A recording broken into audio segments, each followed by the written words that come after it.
Hi, I'm Fred, the founder and CEO of Boxology. For over 20 years, I've been sharing my experiences and insights in digital innovation and organizational transformation. Oh, by the way, I've also done my share of public speaking at numerous conferences as a keynote speaker, workshop host, and even as a moderator. Let me tell you about our course called Future Thinking.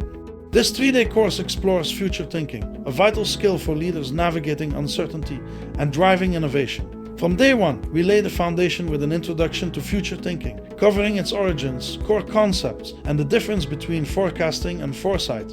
As we move into the second day, we'll tackle the future thinking framework, starting with how to frame challenges and decisions for long-term success. The final day is all about turning foresight into action. Through backcasting and developing prototypes, you'll learn to create strategic plans that anticipate and navigate future challenges. Expect case studies and interactive exercises designed to equip you with a future-focused mindset and the tools to lead strategic transformation in your organization. So, are you ready to embrace the future with confidence? Join us on this transformative journey and become a champion of strategic foresight. See you in our Future Thinking course.